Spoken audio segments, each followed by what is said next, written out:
connecting to the Methernet.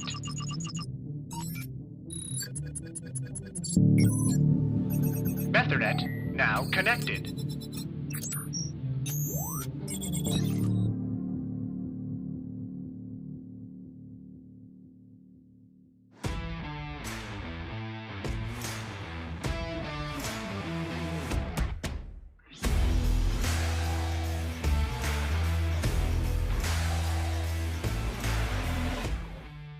This is the Wally and Methot Show live. Now, here are your hosts, Brent Wallace and Mark Methot.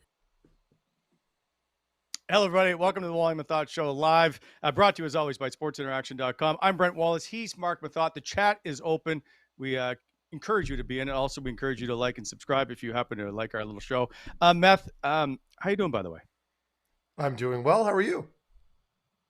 I'm good, thank you. I don't want to take a lot of time because I want to get to Mike McKenna. There's lots to talk about, but I do want to start with you before we get to him, and that is, after watching last night's game against Vegas, I want to show you the Stanley Cup current odds, and if your mind has changed on who should win the Stanley Cup as these odds sit right here. And you'll see Colorado and then Florida, Tampa, Carolina, Calgary, and Toronto round out the top six.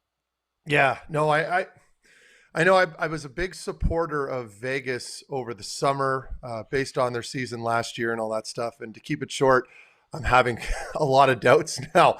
They're a big, heavy team, and I do suspect they'll be much better in the postseason.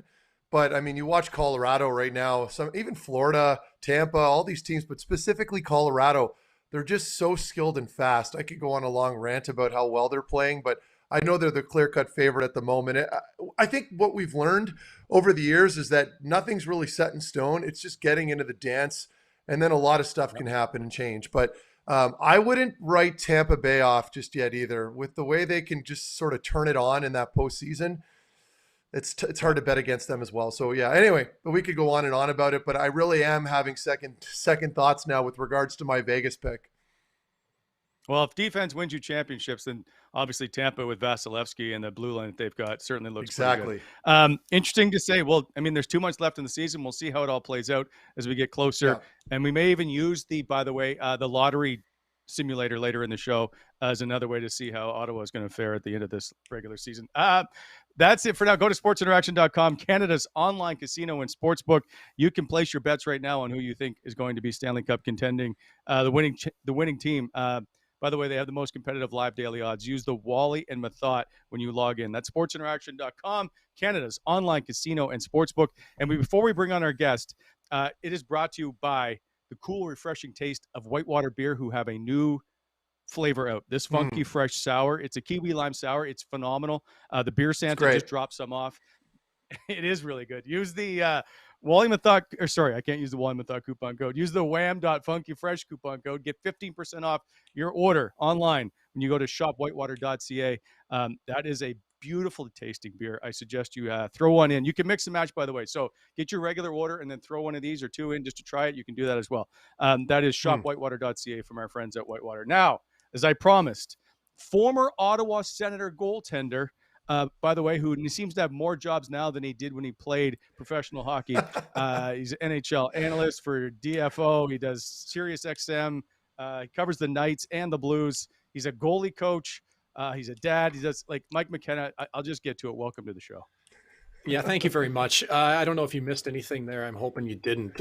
Sometimes I feel like my plate is just way too full, man. But You know what? I got a lot of diverse interests in life, so I figure I might as well keep that going. You know how it works in media, man. You want to make ends meet. Like, you got to be willing to do things, and you got to always be willing to show up. So it's kind of like my career. I just was always ready to go. If I was hurt, I still played. If I got called up to a team that wasn't playing well, I did my best and tried to make the most of it.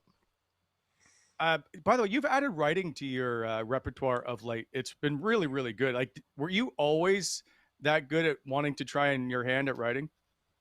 Well, I actually did a decent amount of it while I was still playing, just like occasionally, though. I'd write for In Goal Magazine, which is an online publication that's really obviously very goalie heavy.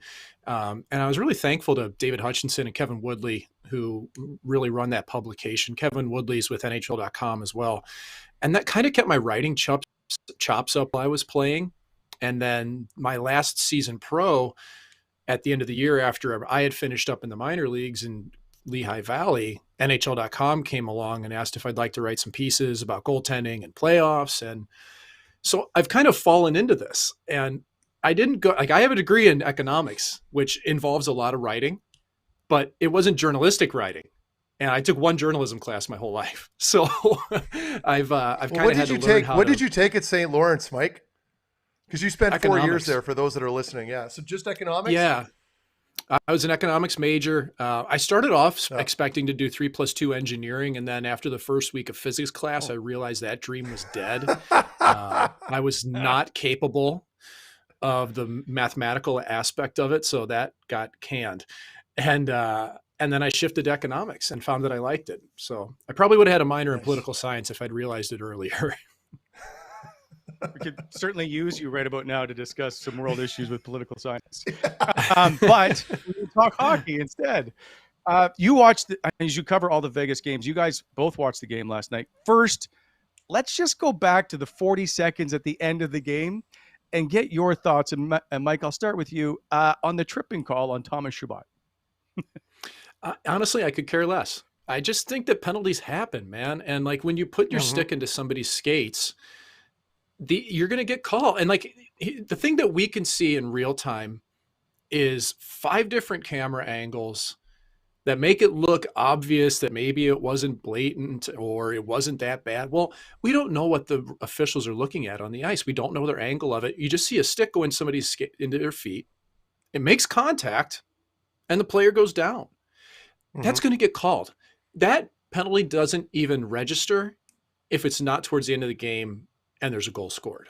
And that's what bothers me about it, is that we place all this emphasis on apparently a referee blowing a game because of one call late, when that call would have been made at middle of the game anyway. Like, kill the penalty and go score a goal. Like, man, you know how this works, man. Good teams don't sit here and whine about it. Like, a loser's mentality is to complain about it. And I'll give DJ Smith credit, man. He said, like, straight up, like, I haven't really seen an angle on it. I don't know what to think of it. Like, he punted on the answer, which to me, that's what a good coach or a good player should do if you're being interviewed and you get that question, because that's a trap, man. Like, that's a straight up gotcha question that you can go down that rabbit hole.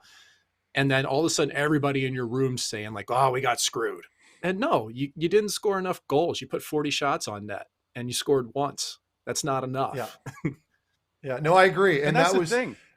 And I was just going to say, just to kind of piggyback off of Mike there, like I read all the comments. A lot of people were just outraged, a lot of media guys and fans, which I can understand. You're passionate, but you're putting your stick in an individual skates in a sweeping motion, if you will. You're going to get the call. That's an easy call for the ref to make. Whether you agree that the contact was egregious or not, it makes no difference. The point is, his stick went there, it hit the guy's skates, and he went down. So it's a penalty. And it's unpopular take, especially me. I should probably be more of a homer, and I'm not right now, because God and Mike has seen it. I've seen it a million times at ice level, and that's the point that I really like that you made there.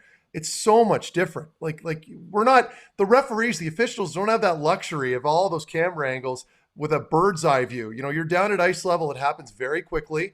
It's an easy call. I don't need to elaborate any further than that. No, and just to kind of tag what you said, man, like, how many times have you had calls against you where you just knew, like, I didn't really do anything bad there, but I knew I put myself in a bad spot. Like, that was exactly that type of play to me. And bang on. Yeah, you can't just dwell on it, man. It happens in the sport, and you got to play through it. That's right. I completely agree with you. And if it wasn't 40 seconds to go in the game, like you said earlier, it wouldn't have mattered. The Sens have now lost 5 straight games. Mike, after the game against Arizona, which was another doozy, which we should probably get into at some point, you tweeted, just a reminder that this is the first season of the Ottawa Senators' first 5-year run of unparalleled success. And by the way, that's referencing back in February of 2019.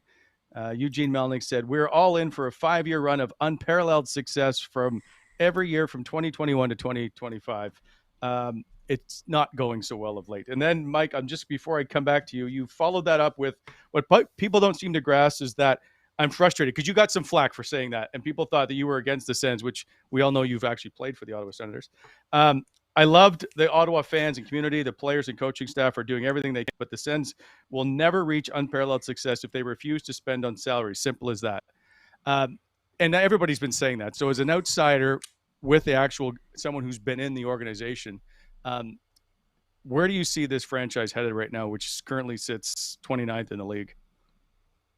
I see the team getting no higher than 20th ever if you're only going to rely on your draft picks and the players that you develop. And when you spent, 10, 15 years not casting a wide enough net all throughout the world into Europe with your scouting staff, and how are you going to get and data mine the best players to fill those roles? You have to support with quality veteran players. And the unfortunate part for the Ottawa Senators is that every player in the league knows that if you sign with Ottawa, there's a chaos factor. And I think it's been mitigated in the last couple of years, thankfully.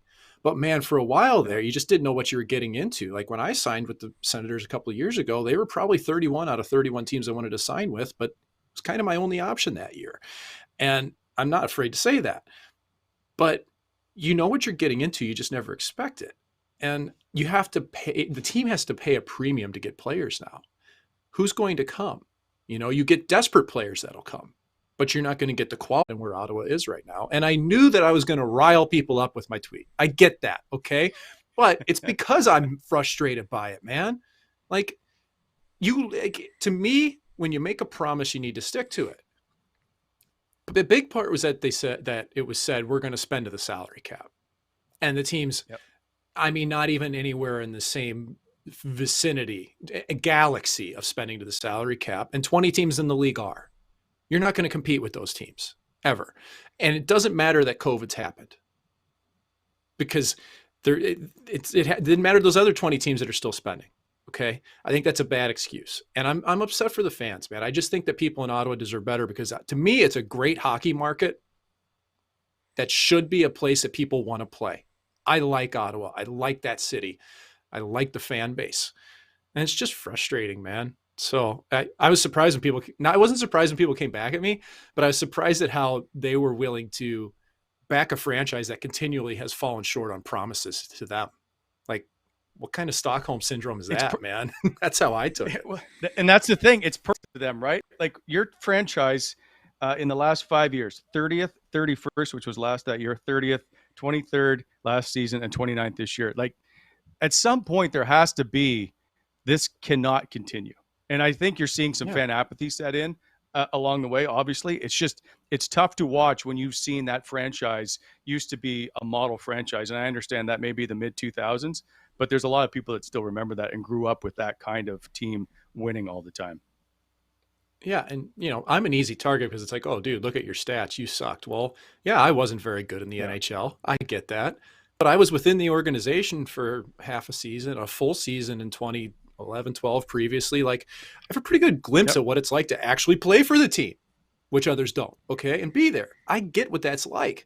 And it's not a vindictiveness. It's just like, man, like, let's get the act together and be a franchise that people want to play for again. Please. Like, I would like to see that. And it's just funny though, because people will come at you with your stats and they'll dismiss you. It's like, there's nobody on earth good enough for some people to be an analyst or to analyze the situation unless they're like Gretzky. And then they say, well, Gretzky's boring anyway. And it's like, well, you're just never happy, man. You're never going to be happy with whoever's analyzing things. So you can't cater to everybody. Well, Mike, just to that point though, first of all, don't sell yourself short, because you played in the National Hockey League. You played for enough teams that you've seen a ton. Like, if anything, you're probably more qualified in this area right now when we're talking about organizations and how things are run than a lot of other players, because you've happened to play for a lot of organizations. And I was just going to add earlier, and I don't want to cut you off, I think rule number 1 on Twitter, you never apologize. Don't ever apologize on Twitter, because you're never going to appease everybody. People are fucking crazy, and that's just life. And that's Twitter in a nutshell. So, but that's, now that we got that out of the way, there's a lot of truth, and I know it's uncomfortable for a lot of people to hear, but there's a lot of truth in everything Mike just said as far as his assessment on free agency, luring players in. And I've touched on this before, and I'd poke jabs at Canada, Ontario, or the what's the hotel out there in the West End, Wally, or even Brook Michael Street. might even know. I know it. Brook Street, yeah. Brook Street, yeah. Like, so when you're, armoires that have flat screen TVs in them. Yeah. So, this is NHL. This is where you put me up. Right. So, and that's not a slight, like that's not a slight at necessarily the organization per se, and maybe it is a little bit, but I think for the most part, what I'm trying to say is, and kind of touching on what Mike said, when you're a player coming in here and you're driving in, you're landing at the Ottawa airport, you're not driving through any flattering areas of town, of course. And then you drive right out to Canada, stay at the Brook Street. It's a nice hotel, fine, but it's in the middle of a cornfield. And then you go to the arena, which is also in the middle of a cornfield, and nothing's very sexy. It's just like you go into a lot of other cities around the National Hockey League as a player, and you're downtown, it's vibrant, there's restaurants, there's bars, there's more energy. Ottawa lacks that. So where they have to make up for it is having a good team, or maybe bolstering whatever you can make look good at the arena, or like the meal room, or I don't know what it is, but you have to do little things so that, because players talk, right, Mike? Like we all talk about other organizations. When you go in from one to another, the word of mouth is huge. So I guess the point I'm trying to make is Ottawa's in a very difficult spot because they've already got their issues with the cap and spending up to at least the floor. And then, of course, beyond that, they've handed out some pretty greasy contracts lately. But I think a lot of that is they're just, as Mike said, they're not able to get those star guys or good quality players for those tags. And that's an issue that for whatever reason, we just gloss over all the time and we never really address. We talk about, well, the defense sucks right now, or the goalie situation is a little chaotic, or so-and-so. And so, like, the elephant in the room is very simple. They don't spend a lot of money here. That's obvious. And beyond that, they haven't really acquired a lot of great players over the past few years. Like, look at all their insulation players, if you will, that they brought in. There's not a whole lot of real quality there, and they're having to overpay them. So to Mike's point, it was a pretty harsh assessment, but a lot of it I agree with. And I'm interested to hear what a lot of the fans think of this. Yeah. And listen, I understand the arena's in a terrible spot. It is. Like, it's on the other side of the highway. Like, even if it was on the side with all the restaurants, it'd probably be better off than where it is. But I still hold that people will show up to that building if the team is good and if the fans feel like they're getting value out of it. There's no connection to the community that I see that's tangible. I didn't feel that because everybody's so apprehensive of frankly, of ownership. And you're right, Meth. Like, I've been paid by 16 NHL teams in some capacity in my life. And people forget that about a jobber like me with a suitcase tattooed on his leg, that I have realistically I have probably as good of a grasp of the NHL landscape from the inner workings of franchises as anybody. And that may sound egotistical or it's hubris to it, but it's just true, man. Like, I've been there. I know what they're like. I can walk in a locker room or a franchise right away and tell you whether it's good or bad, or what they do right or wrong, or what they can improve upon. And I'm not afraid to say that. So where does Ottawa rank? I was afraid to say that for a long time. Bottom barrel. Like, and that's the hardest thing. I don't know how you fight that, but I think that starts from the top. You've got to build the right chemistry with the community, and you've got to have players that want to be there. I honestly thought that Brady Tkachuk's deal was a huge coup for Pierre Dorion to get without any bonus money in it. Honestly, I didn't see that happening. Sure. So, like, that was a big piece that he got locked up there. Batherson's deal, to me, that's going to look like a good deal. Like, this doesn't all lie on management, or it doesn't all lie on the players or the coaches. They're all doing everything they can. There's just not enough talent, and that's because there isn't enough money being spent. I was just going to try to talk goaltending before I had you on, so I veered off a little bit, which is always the case. I got time for you guys, man. I get so many questions on goaltending, and I want to get to Craig Anderson as well later in the show. Okay, but first, I don't know how well you know Matt Murray, who just went on the IR for the fourth time since being an Ottawa Senator, which is like a year and a half. He's missed 38 games. I just know as a backup, how frustrating is this going to be for an organization to continually see your arguably your number one guy on the shelf all the time? Well, are they surprised? They spent $6.25 billion on a fragile goaltender. And it sucks to get labeled that, but Murray's been hurt so many times in his career in Pittsburgh, now in Ottawa. I mean, the rap for years in Pittsburgh was they're trying to get him to bulk up. They're trying to get him to be more durable. Well, here it is playing out. And realistically, he's played 50 games 1 year in his life in the NHL. Like, I don't even know that you could call Matt Murray a true starting goalie in the NHL, because he also had Marc-Andre Fleury as insulation in Pittsburgh when he was winning the Stanley Cups. So he's always been somebody who's performed better when he has quality goaltending with them, which I think you've seen this year with Forsberg. There's been a bump in Murray's quality of play. It's not all on his shoulders, but I don't know how you get rhythm going when you can't be available. And I mean, I played through a lot of things, man, but that's because I felt like I had to. And I don't know Murray's situation if his body's just given up on him, but like I watched him a lot at Pittsburgh at the end, and I watched him last year, and then I've watched him recently. And I always thought that he was very mechanical. He was very goalie school goalie in a lot of ways, technical, not a lot of reaction to his game, not a lot of game feel. And it's kind of a differentiating factor between him and Forsberg to me, because Forsberg is very fluid in how he plays. He can be explosive yet controlled, whereas Murray is very rigid sometimes. And you see that with Murray, how pucks just bounce back right off him. You shoot a puck blocker side on Murray, it's coming right back in the middle. Like the rebound control isn't there because of his natural posture and the way he plays, which leads to the puck being in the zone too long. It's not necessarily that he's getting crushed on rebound goals. It's that the puck stays in the zone, because when you shoot the puck on net and he creates a rebound, you tend to retain that puck. More often than not, the team that's shooting stays with possession. So I think that's part of it. I think that he becomes so reliant on his technique that he stopped reacting. We'd all seen the bad angle goals just over his shoulder. The difference I've seen recently is ever since he went down to work with Justin Peters in Belleville, the goalie coach I think it's his second year at the organization, recent pro. Yep. I've seen Murray be more active. He's reacting more. He's able to move vertically a bit. But I still think it all relies on tracking for him. If he's not tracking the puck well, it gets ugly in a hurry. And that's a hard thing to teach. So he was better, but man, those last couple of games were great. And now he's hurt again. So where do you go? 2 years left in the deal. Did he have a history of this? Sorry, Mike, this is a delay. I don't want to step over yet. Was there? No, you're good. You mentioned there was a history of injuries with him prior to Ottawa. See, this is why I'm happy you're on, because I'm so oblivious to the goalie stuff. Was he getting hurt a lot as well in Pittsburgh? He missed time. He missed half of a Stanley Cup run that Marc-Andre Fleury, I believe, played. Oh, right. I don't have the number offhand. 12, 15 games, something like that. And man, he's missed a lot of time. And again, like, I know people that were in the Florida organization and management that said, we tried so hard to get him to bulk up or get his body to be ready. And they didn't know it was there. And this guy was the best American League goalie I'd ever seen. Like, if you look at his American League numbers, I think he had a year, he was like .940. He was unbelievable. Like, he was like the second coming of Jason LaBarbera in that league. If you remember, like, Barb's was unbelievable in the American League, dude. Like, crazy good for this span in the mid 2000s.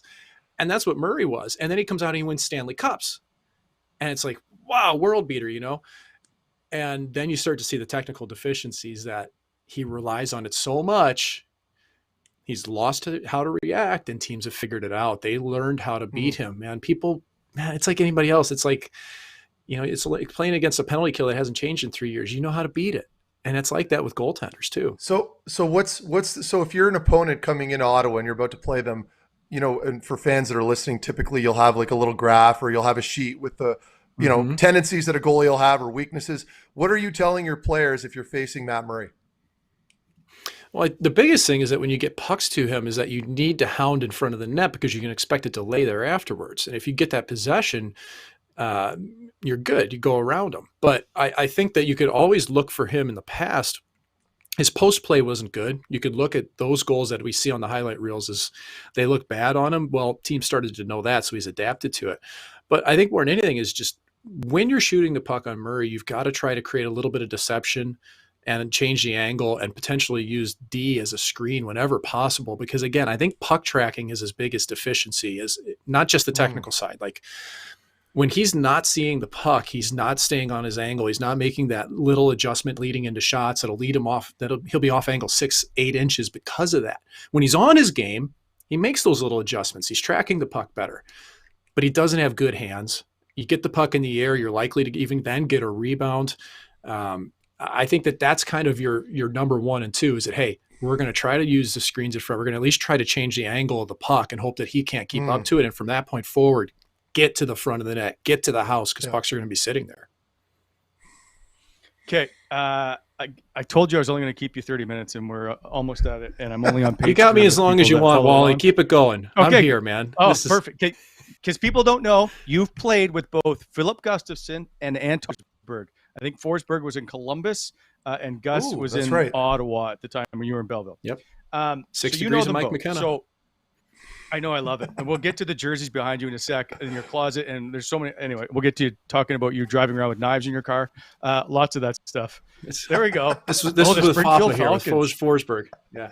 I was the first guy to call Forsberg Foppa in North America. I don't know if it's stuck with him since, but that was for a while. No, I've never heard it. It was me. So that'll be our bring call it back. From now on. Okay.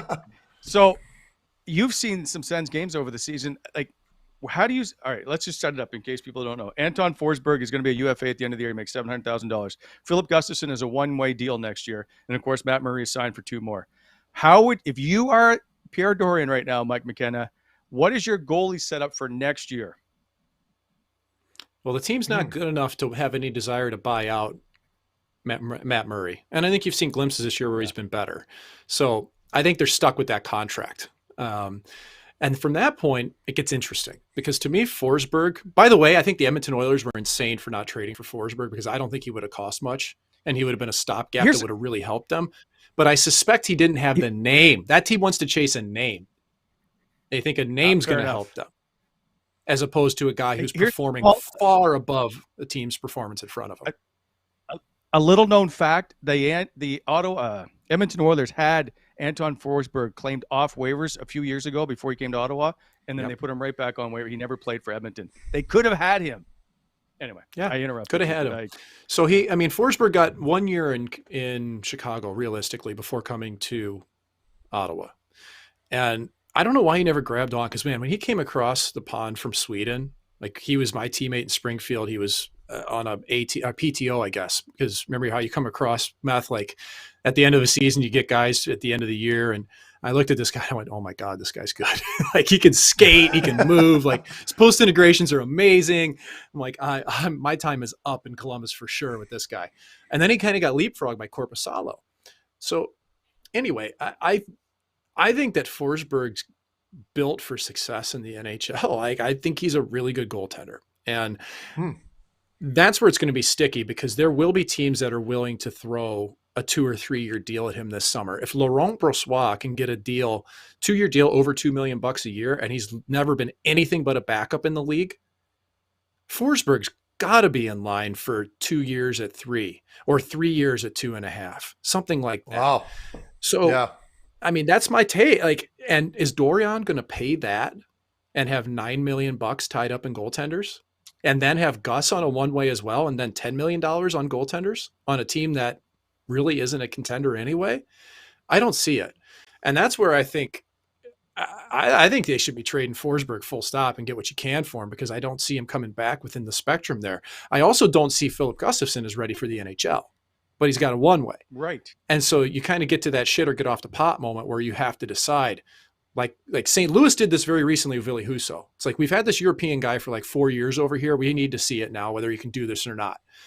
One-way deal, St. Louis, first year, this year, wow.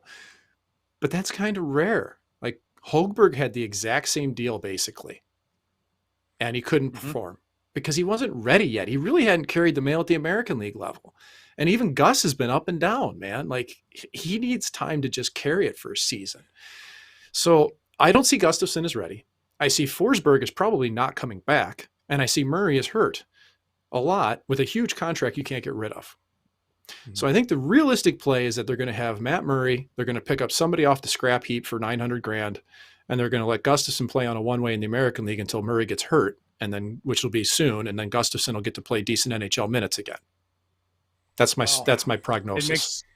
It makes so much sense, and I can't really argue it. I just think they have to sign Anton Forsberg if they win hockey games next year. Philip Gustafson this year is 3-9-1 with a .366 and an .896 save percentage. As you said, he's not ready. But but Mike's right. Mike's right when he says like they're going to have $9 million roughly tied up with 3 goalies. Do you see Ottawa doing that? I don't see them doing that. He's right. Okay, no, so I don't. Trade Philip Gustafson. Can you? What's his value? I have no idea. I mean, honestly, man, like his threshold of being a first round or a high draft pick and being a goalie of the future for Pittsburgh and that's passed. So right. I don't know what the value is there. Who's going to take on a one-way deal for him? Who sees that one-way deal as going, that's a guy we need to have in the American League? No one. It's a very good point. I just think that they need Anton Forsberg to back up Matt Murray, they need Matt Murray to back up Anton Forsberg at the moment. I just don't know why. If at some point, do they not have to try and compete for a playoff spot? And Matt Murray and Philip Gustafson aren't going to get it done. Yeah, well, neither's the forwards, neither's the D. That's kind of my whole point to this is that I don't think you can cast a stone at any particular group on the team. It's everywhere, and you can't will your way. Like Brady Tkachuk can't walk into that locker room and throw the lasso around everybody every single night and pull them into the fire, and expect Batherson to score a hat trick every night, and Shabbat to play 47 minutes instead of 30. Like there needs to be depth, man, in all positions. And I think if you had more depth with the forward and D, you would probably see more out of the goaltending as well. It's hand in hand. Agreed. I love the fact you just called Drake Batherson Schmatzy because most people don't remember that. Yeah. But you would have played, I believe, with Drake, right, for a year? I did. Yeah. Well, I played with him for a month in in Belleville, and then that little bit in Ottawa itself. Yeah. Did he look like and I know this is obviously hindsight. Did you think of him as being like a potential 90-point guy in the National Hockey League? So the next year I drafted him for fantasy hockey in like the 20th round because nobody knew who he was. And he'd been in the American League and an all-star. And I was like, you guys keep your eye on this guy. And he had a terrible start to the year and got sent to the American League. I think it was last year or the year before. I can't remember which it was. And I was like, man, this guy was going to be my horse. Well, listen, he just didn't catch in time. And then now it's turned into what I expected. If you watched even back then, he did really special things with the puck. And he was willing to do stuff that I didn't expect from a kid his age. Like he'd throw a blind pass that would make its way across, or he'd put a puck through somebody's feet. And that those are kind of confident plays that you may see a young player do, but they very rarely execute it or do it often, So, 90 points, that would have been a lot, but I knew he'd be a 60-plus guy in the NHL for sure.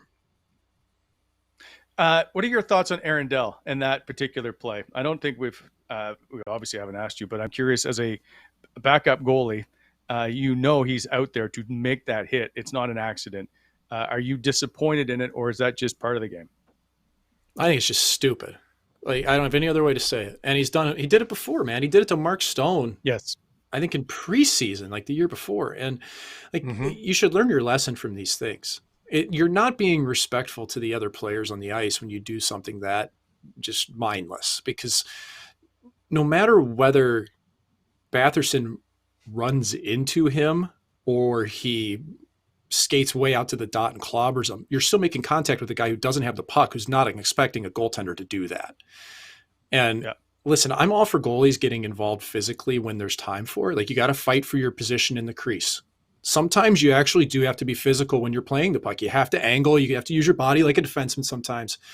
Mm-hmm. But to step out of the crease and just straight up level a dude in a bad spot like that is it's completely careless. And I was really disappointed. I don't know Aaron at all. For all I know, you never know if anybody's meaning that to happen. But when it's repeated, you just can't look at that in the same light. You make a mistake once, whatever. But when you do it several times, I know Stone wanted to rip his head off.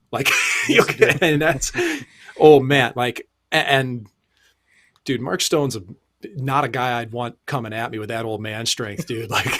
He was so mad. Yeah, he was heated. Yeah. Okay. I want to go to the Arizona game quickly as we jump around here. They lose 8-5 in a ridiculous game. But the question I have is Matt Murray is in for all 8. Now, normally, so we can go through this, but normally, Mike, I want to say you're going to pull your goalie, your starting goalie, your number one guy well before this. But I do know they came back, took the lead 5-4. So maybe that's why he stays in. Do you think he should have ever been pulled in that game? Not with the timing of everything, because you're looking at a pretty close game until the last 5 minutes. And at that point, what does it matter? And I'm actually somebody who, I can't stand pulling the goaltender. I never liked it when I was a player. I'd have to be at the mercy pull, like at that threshold before I wanted to potentially look over at the bench to see if the coach was going to take mercy on me. And that was usually by like 5 or 6 in the second period.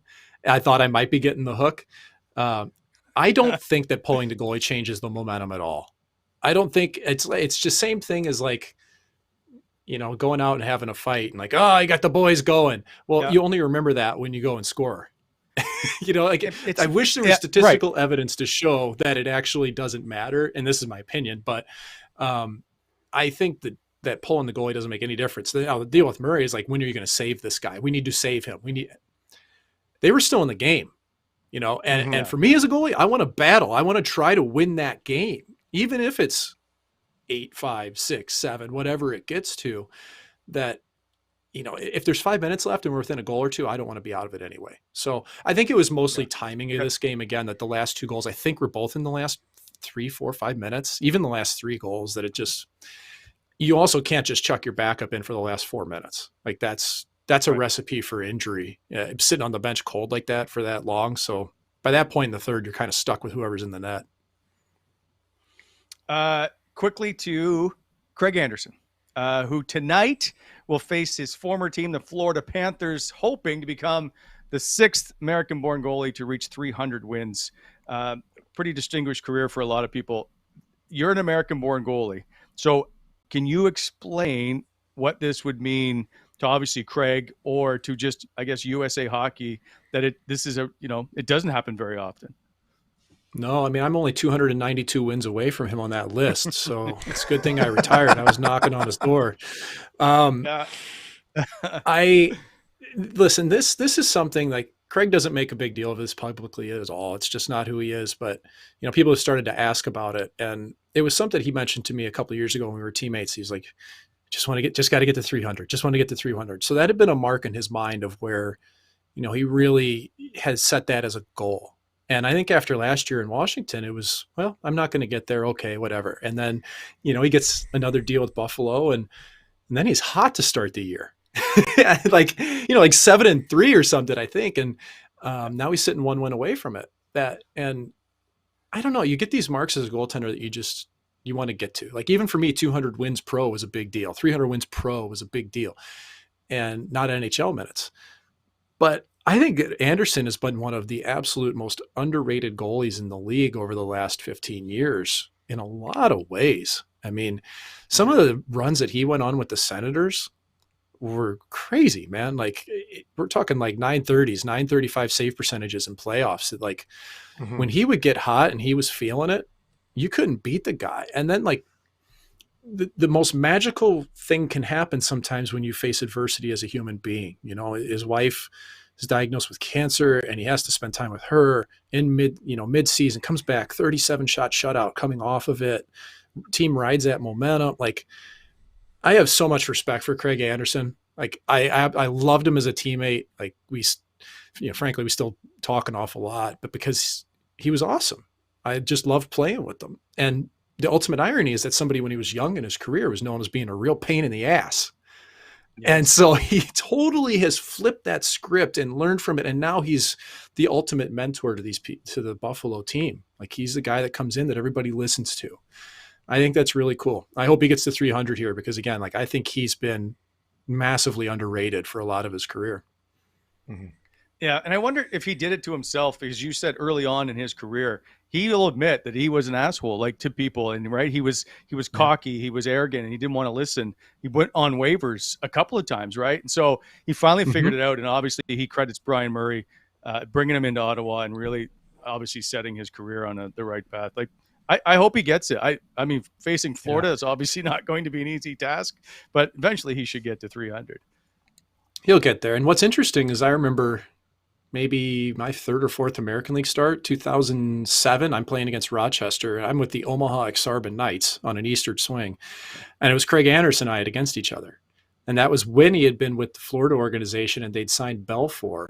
And I remember seeing him at center ice. I was like, man, can't catch a break, huh? He's like, they got to let the kids play. He's got to retire. That was the first time we ever talked, and that was way back in like 2007. 12 years later, we end up being teammates as the oldest tandem in the NHL, which was wild.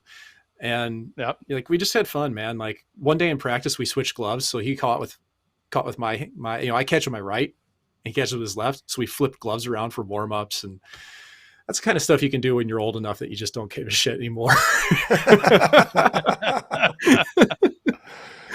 Like, you weren't obviously in Ottawa very long. Did you? I think it's 10 games. Did you enjoy your time hanging out with Andy? Because the two of you are on the old veteran side, was there a camaraderie, if you will? Yeah, it really was between us and goalie coach Pierre Gru, who was there at the time too. Like PG is just the best, man. Like I love him, and all three of us together were a good team, I thought. I mean, I don't mean on the ice for me. I did my best, but and Andy and I bond a lot because his dad raced, my dad raced automobiles at like pretty high level stuff for both of us. And he still races. And I, did karting a little bit as a kid. So I remember one time that we went for pizza and then we went karting afterwards. It was Craig, myself, and Max Lajoie. And like Andy's ripping and I'm probably 2/10 off of him, which that doesn't sound like a lot, but in racing, that's a decent amount. And Lajoie was a solid like half second behind us. And so, we're just like crushing them every 3 laps, lapping them. And that was one of my favorite memories. Like we actually did bond over a lot of stuff that wasn't even like hockey related. I think that's why we became really good friends. That's neat. By the way, you're watching the Wally Methot Show, brought to you by sportsinteraction.com, and this segment brought to you by BEI. If we can just take a moment to share a sponsor message. Bonisher Excavating Inc. BEI specializes in excavation, grading, drainage projects, aggregate, and topsoil sales. Visit bonisherexcavating.com. BEI, helping to shape the Ottawa Valley. Mike, your time in Ottawa was obviously short, but you were in the organization in 2010, 11, I think it was, or 11, 12, you played in Binghamton. Yeah. Did you how did you feel it ended for you at the end? Because I know I think if I've heard you correctly, like it was tough for you to go and you weren't very, I'll say, happy with the way ththings had ended. Yeah. Or just the way you were treated. I wasn't pleased with it. Yeah, I wasn't pleased with it. And it's easy to say, you sucked. We had to get rid of you. Like, no, like the whole plan of that season, I talked to the staff twice in the week-long period leading up to free agency. I had phone calls with management about being convinced to come to Ottawa, to come to Belleville specifically to help mentor their young goaltenders. And, if somebody gets hurt, you'll get the quick call-ups, whatever. And so that was kind of what was agreed upon was, hey, I was truly going to be that number 3 to mentor the guys in Belleville and, quick call-ups, sure. But when you hear that and when you're called up and you're in a hotel for 3 weeks to a month and no sign of your goalie partner, Mike Condon, coming back, you start to think, this isn't going how I expected, because clearly I'm a dead man walking here in Ottawa if I haven't been told to get a place to live. And my family's still in Belleville. My 2 girls were there. My kid was in school. We never lived in Canada. Like, it was a big step for us to come there. Like, we really had to think about it. And then, it just kind of kept going. They blew through a provision in the CBA that says you're supposed to get a letter at 26 days, whether you get housing or not. That never came. 56 days. I think it's 28 days. Then at 56, you're free to get your own housing. And I crossed 56 and I got traded 2 days later. And so, and neither time the CBA was followed. So that kind of gave me the idea that there's no way they have a plan for me here to stay. I truly thought that if they'd trade for somebody, I'd get sent back to Belleville. And I was like totally fine with that because that's what I had expected. That's what you get used to. Like when you're in my role is, all right, I'm just going to go back, get the family together. Things will be cool. We liked it in Belleville. I was living in Nick Cousins' house, sick house, Troy Mann, great coach, liked it there. And, when I got traded, it was day of the game. I took morning skate for the Senators, and then I carried a trash bag down the hall to the Vancouver Canucks dressing room on national TV in Canada. And it just was unceremonious to get called in. And I just wish it had been Pierre Dorion, frankly. Like, I wish the general manager had told me I'd been traded, and I never heard from him until I saw him in Vegas when I was working as a broadcaster a year later. And that was disappointing to me, because if I were a manager in the NHL, I would never do that. I would always call the player and tell them myself. I would not delegate that to somebody below me. I would never do that. But that's the way it was. I don't want to go. I've beat that horse a few times, but I think that's part of the deal, though, is that you want to play for people, at least have your best interest as a family and as a person, that if that decision has to be made, like, just tell me one-on-one and I'll handle it. But when people hide behind someone else, it's like, why? Like, what are you afraid of, man? I can handle this. I've been traded before, but that didn't leave a great impression, but again, I know everybody in this game just about, and like Meth said, we all talk, right? Yeah. So you said, you met him a year later in Vegas. Did you guys have a conversation, or was it just a passing hello? No, just said hi, shook hands. That was that. I mean, I don't want to belabor anything. I don't want to have enemies, honestly. Yeah. You know what I mean? Like, and that's where those types of situations, like, what are you going to get out of it by just being perpetually angry or bitter or avoid people? Like, shake hands. It's done. It's over. Whatever, man.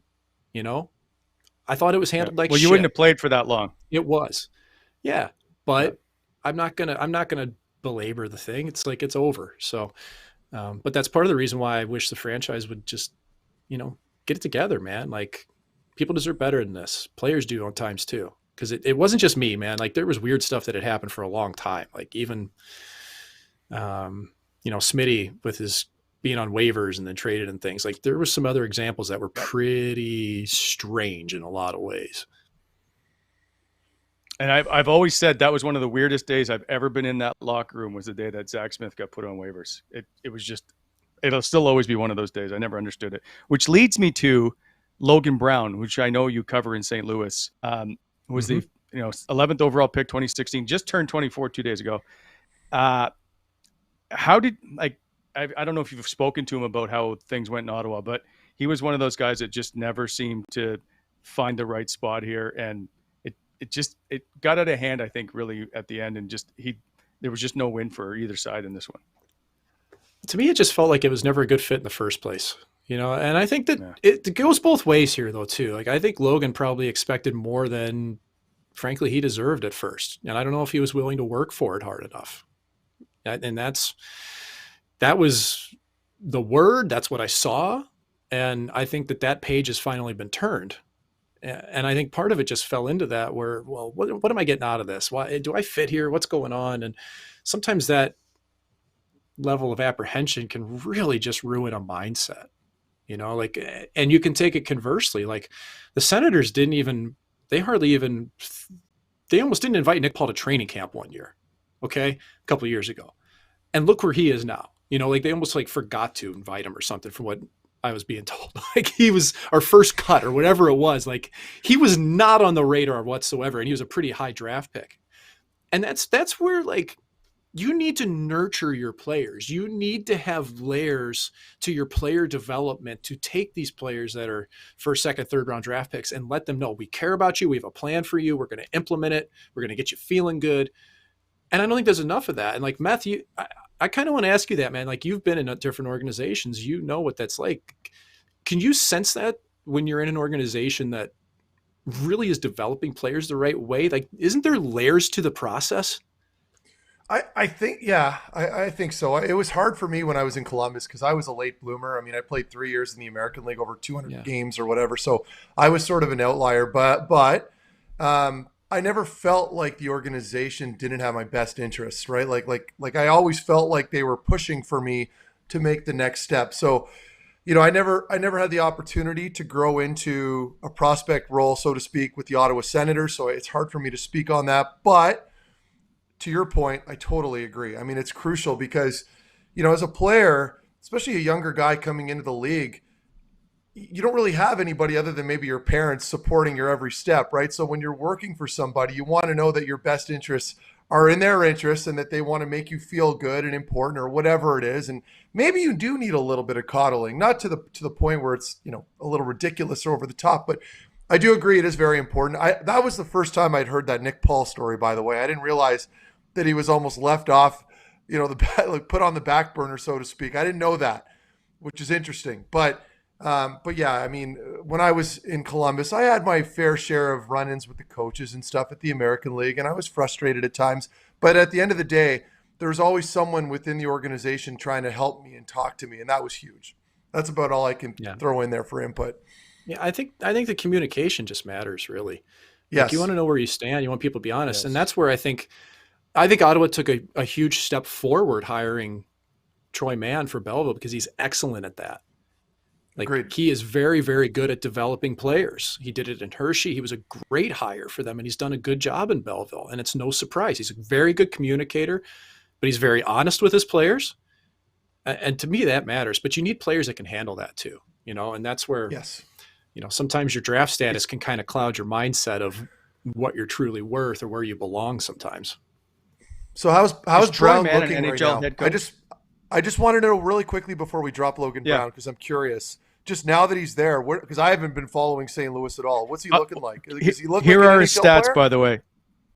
18 games played, 3 goals, 3 assists, 6 points, and he hasn't played, I think, since mid-February, and he's not playing a lot of ice time. But you can assess his game, Mike.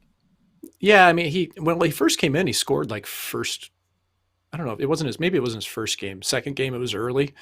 He's fit in at a lower role, played fourth line, mixed in, which was kind of surprising because he was never pegged as being a fourth line player. Like, he was, the thing was, he always needs to play first or second line minutes or else he won't be successful. Yeah, right. And I think it's a little different with St. Louis because they're a deep team. Yes, and he could swing up and down between the third and fourth line, and there's skill through all 4 lines in St. Louis. And again, depth really matters. Yeah. He hasn't been a world beater in St. Louis, but he's looked like an NHL player.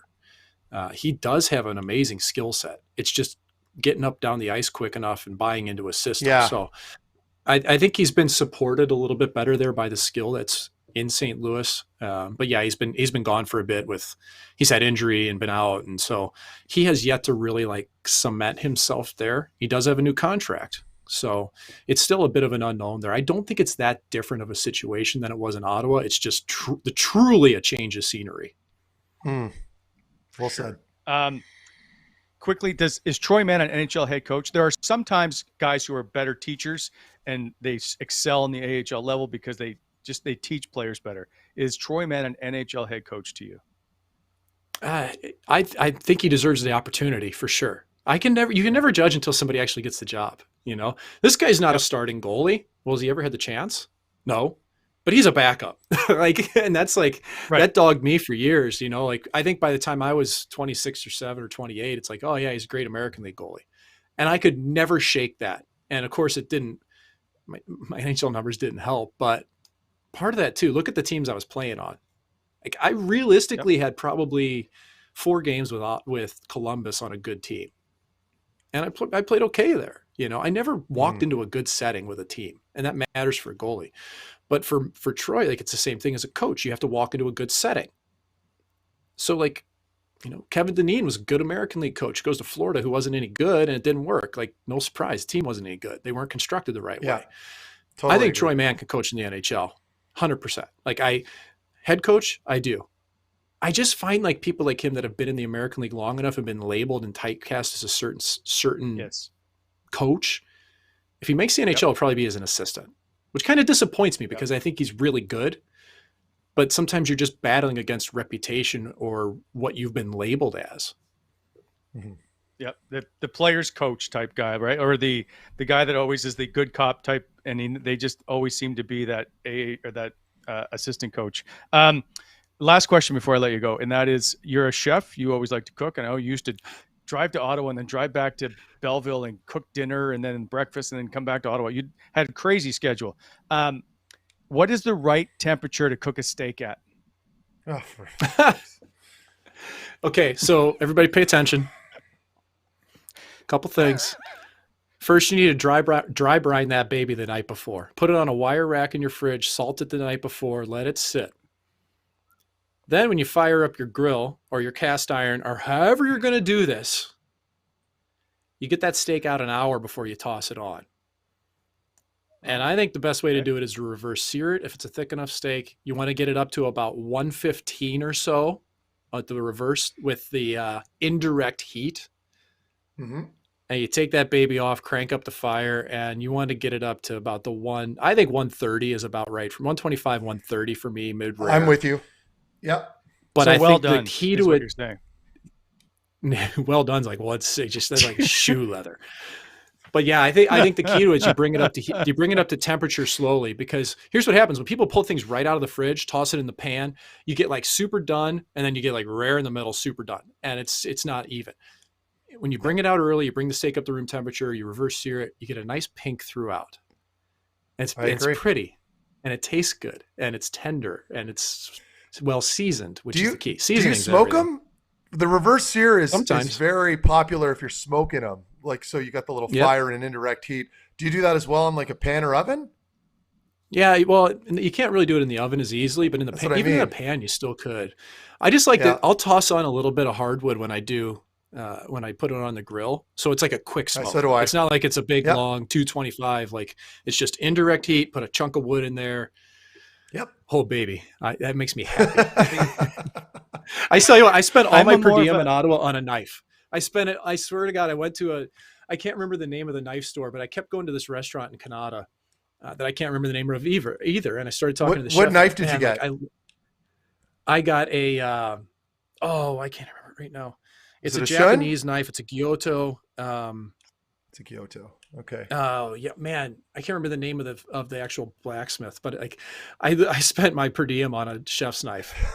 I like that. Well played. Yeah. Fujiwara. It's a Fujiwara. That's what it is. Fujiwara. Okay. And there's like a specialty knife shop in Ottawa that I drove to and was like, I was like slicing potatoes in the store to find the perfect knife. And I was like, this is it. This is my knife, and I'll never get rid of it. It'll be a hand-me-down to my family. So good. We always joke on the show because I prefer mine medium well-ish, and I just get ridiculed mercilessly. So I knew you would be on with the a big swath of ketchup, probably too.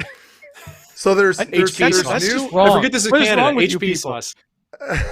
There's new information now. So if you're concerned about your health or optimizing like everything out of a steak, it's better to have it more cooked than not. And I've just learned this recently. I'm a medium rare guy, but now I do it a little more medium rare plus, because apparently that raw meat doesn't absorb properly. Anyway, you have to look it up. If people are listening, don't get mad at me. Look it up. Yeah. It matters the cut. Because when I cook like flank steak and skirt steak and hanger steak, I like that closer to medium because I like the beefiness of it. But a ribeye, give me that baby like mid-rare, man. What do you do with a flank? Do you make like a carne asada or something? I like doing, you know what? I do this Frito chilaquile, and I'll cook like Fritos in like green salsa. Excuse me. Yeah. Oh yeah, and just slice up the hanger or the flank steak like super thin. I'll chuck on like queso fresco and cilantro and all this. Oh God, it's good. Yeah, that's how you do it with flank steak, though. You sear it up and slice it nice and thin. We're cooking with fire now, man. It's so good. It's perfect time to go for lunch.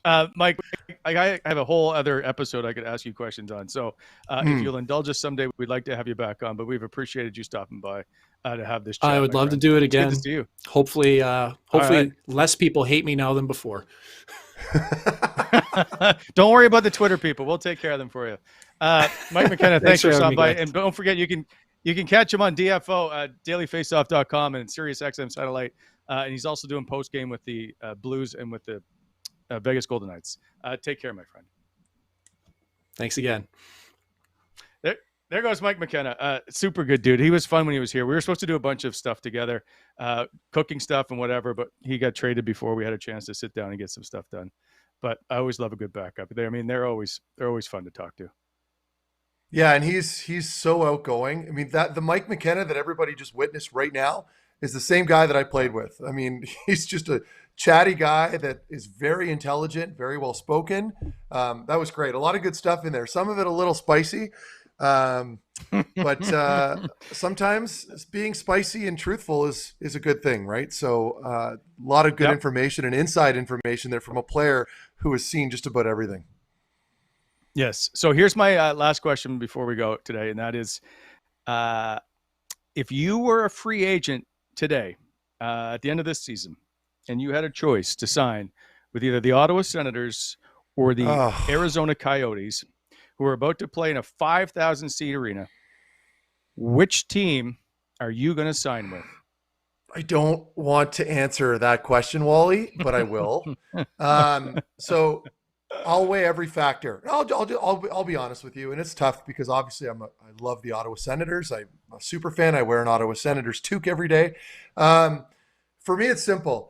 If Ottawa's a very good team and they're contending, then it's a no-brainer. Obviously, you go to the better team of the two. And Ottawa, if they happen to be legitimate, I'll go to Ottawa for my best chance to win. But if they're both on par and they're both bottom feeders, there's absolutely every reason in the world for me to go to Arizona and avoid completely going to Ottawa. And I mean, it's just the truth. And I think just about any player you ask, they would agree. We heard Mike there. I mean, you have a chance to make, first of all, more money in Arizona. The climate is significantly better. It's just more pleasant living, quite frankly. Now, I've played for Ottawa when they were good. I played for Ottawa on several playoff runs. That was incredible, and I loved every second of it. I still get goosebumps thinking about it, driving out there to the games. I mean, the fans waiting for you at the airport when you landed after winning out a series, insane. It was awesome.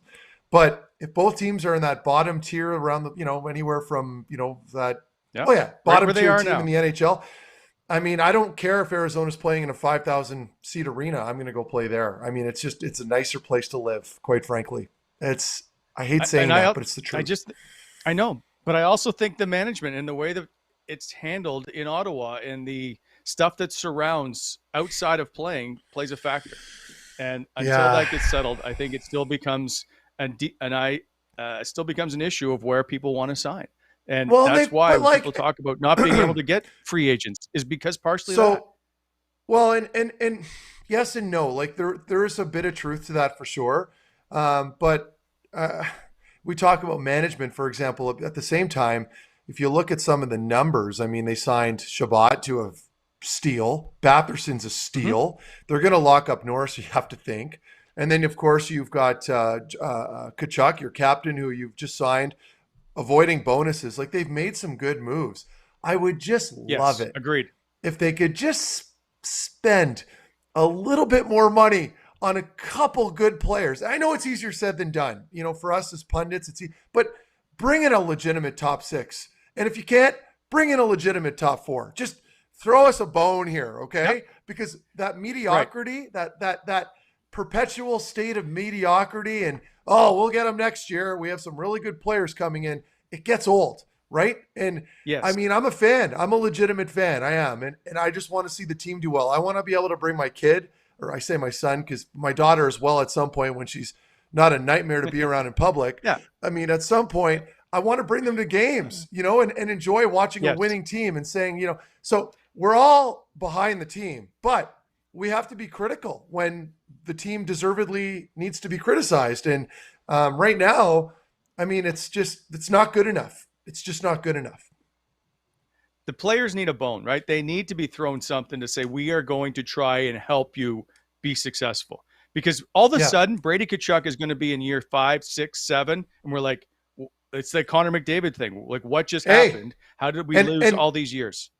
I agree. And that's another conversation that you need to have, right? Like, the league is a lot younger now. So it's not like, in about 5 years, we'll be in our, no, like a lot of these players are hovering near their prime right now.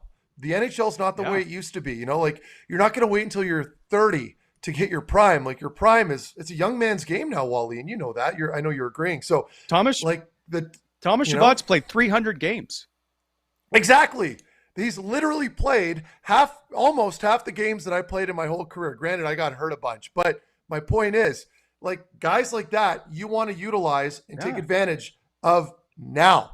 And that's going to be the issue with the team. And they can do it. We said that already. Like DJ can coach them. We know that the group likes the coach. To me, and I'm going to keep saying this, and there have been some defensive breakdowns that I don't necessarily agree with philosophical wise as far as coaching goes. But I mean, to me, I've always said this. I think it's a personnel issue. I mean, and you heard Mike touch on it a little. He's sort of stamping what I was saying. Like, goaltending has been wildly inconsistent. Their defense core has been, I don't want to say totally inconsistent. It's thin and small, small and thin. Listen, and I know we're running out of time probably, but I know everyone's always, Mark, you're a big defenseman, you're obviously biased. You don't believe in the small guys. No, I'm not saying that. There's a lot of really good teams out there with some really smaller, good puck moving defensemen, but you need a healthy balance. Look around the NHL, look around the top teams. I'm not going to dig into this too deep because I've made this point a million times. They're too thin and they're too small, period. That's it. Up front, you're lacking depth. You need another top six. You need to be able to get away with having Tim Stützle on your second line up front with another legitimate scoring threat or a really good two-way guy, like a guy that you're going to have to pay a little bit of money to have. I don't know how that fits into the internal budget. I have no idea. I don't look at the business stuff, so maybe I'm a little ignorant to that side of it. But Wally, I think you and I agree. They're not there yet, man. They're not there. This is the National Hockey League. If you want to win, you got to spend. Every once in a while, you're going to make it okay. You don't have to spend. You're going to catch fire, and you'll get goaltending, and you'll win a bit. But right now, you need to spend and improve your group, and show that your group that you want to win now. They need a little bit of motivation. Listen, and I know we talk a lot about Eric Brandstrom. If Eric Brandstrom was so good, he would be in the lineup. There's no coach in the National Hockey League that would keep a player out of the lineup if it helped him win hockey games. Not one. So I know. If he's that good, he's in the lineup. If Lassie Thompson's that good, he's in the lineup. So I like Lassie. Last question. I'm just saying, if these guys were that good to win, they would be in the lineup. We can argue this all day long. The DJ doesn't know how to move players around. I still think if he thought he could win, he'd be in the lineup. Can Connor Brown, are we ignoring Connor Brown as being a legit top six guy? We keep thinking that he would be a great third line winger. And I think sometimes, especially with the way he's played of late, we overlook him maybe able to being a top six guy. Yeah, sure. You could make that argument. I love he's got a very good mind for the game, right? Like his tendencies, his decision making is outstanding, and that's a huge strength for him. I mean, we can play with the numbers, but I mean, there's a spot for him for sure on that second line. I mean, I don't see why you can't have him there. He's had some really, really good chemistry with Nick Paul, which becomes a bit of, which gets tricky because obviously Nick Paul's not on a good team, and Nick Paul's a good third line player, right? He's responsible two-way guy. Yep. But Connor Brown's had so much chemistry, great chemistry with Nick Paul that it gets challenging. But you have to look past all that stuff. You have to understand, listen, if he's a legitimate, like I'm talking about Brown right now, if he's a legitimate second line player, great, no problem. You could still play Formanton on that third line somewhere, but this is where I start to get a headache trying to figure all this stuff out. I think bottom line is, if this team is healthy and you have Batherson and Norris on that top line with Tkachuk, we know they're a tremendous top line. That's great. That one's set in stone. And they can play against top lines. I think it comes down to just bringing another depth guy in, and you just figure it out, right? Like you bring in another top six forward, and you just insert him in there. Yep. He'll develop chemistry with any said players that are currently in the lineup, and you move forward. But I mean, there's no secret to this. There's a lack of depth throughout the lineup, and it's chaotic on the back end, especially in net and on defense. Yeah. Like, I don't think that this team is a playoff contending team next season. Well, right now it doesn't look like it, right? And it's funny because, I threw out that wild tweet about Ottawa being better than Toronto. I wasn't going to bring it up. Not even, and I wrote not even close or something like that. Obviously I was trolling to a degree, but part of me was authentic with that. Like I was being genuine, but now I'm starting to question that too, because I wanted to see the group take like the whole group collectively take a step forward this season. And I know there's been a lot of injuries and there's been COVID, but guess what? Every team's gone through it. I'm just not seeing it now. So now I'm starting to question things a little bit, but I'll be paying close attention to where this group is at. Individually, I like the steps forward that some of the players have taken, which is very good. But I think as a whole, the team's not where we expected them to be, right? Anyway. Yeah, agreed. Before he blows it off his head, Mark Methot is wearing a Wally Methot Gong Show hat, which you can get at gongshowgear.ca. Just thought I would throw that in for a little product placement. You can go to gongshowgear.ca and order up hoodies, T-shirts, and hats if you want, by the way. Gongshowgear.ca. Meth, it's been a great show. Mike McKenna has been phenomenal. We could probably discuss this lineup all day long, as we tend to do each and every week. So we'll save some, and we'll do it again on Thursday. Okay, sounds good, brother. I'll be over for steak later. No thanks. See ya.